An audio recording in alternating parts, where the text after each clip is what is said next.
கேசவனை நாம் வணங்குவோம், அவர் பாதையிலே நாம் செல்லுவோம்.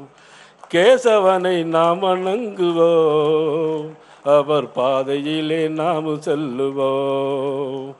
லட்சியத்தை எய்து காட்டுவோம், நாம் நிச்சயமாய் வெற்றி நாட்டுவோம். லட்சியத்தை எய்து காட்டுவோம், நாம் நிச்சயமாய் வெற்றி நாட்டுவோம். சிறுவயதில் சிங்கம் என சீறி பாய்ந்தவர், சிறுவயதில் சிங்கம் என சீறி பாய்ந்தவர், சிறுமதியோன் வெள்ளையனை கலங்க வைத்தவர், சிறுமதியோன் வெள்ளையனை கலங்க வைத்தவர். நோய் தீர்க்கும் மருத்துவத்தில் பட்டம் பெற்றவர், நோய் தீர்க்கும் மருத்துவத்தில் பட்டம் பெற்றவர், தாய் நாட்டின் நோய் தீர்க்க சங்கம் தந்தவர், தாய் நாட்டின் நோய் தீர்க்க சங்கம் தந்தவர்.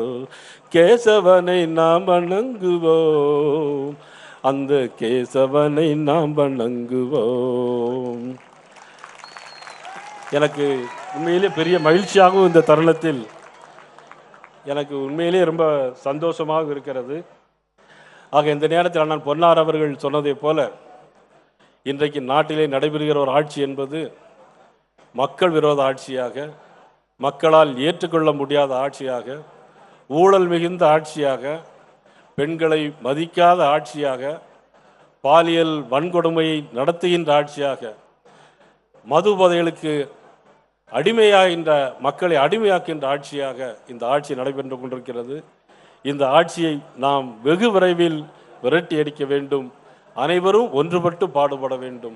அதற்கு நீங்கள் செய்ய வேண்டிய ஒரே வழி, நான் திருச்சி மாநாட்டிலே பேசியது போல அனைவரும் ஒவ்வொருவரும் அவருடைய பூத்திலே போய் கவனம் செலுத்த வேண்டும். ஆக மதிப்புக்குரிய அண்ணாமலை அவர்கள் சொல்லியிருக்கிறார்கள், ஒரு தொகுதியிலே ஒட்டுமொத்தமாக எல்லாரும் போய் பூத்திலே பயணிக்க வேண்டும் என்று சொல்லியிருக்கிறார்கள். ஒரே நாள் 2 நாளில் ஒரு தொகுதி முழுக்க நாம் அதிலே செயல்படுத்த வேண்டும் என்று சொல்லியிருக்கிறார். அது தனியாக மாவட்ட தலைவர் அழைத்து நான் பேசலாம் என்று இருக்கிறேன்.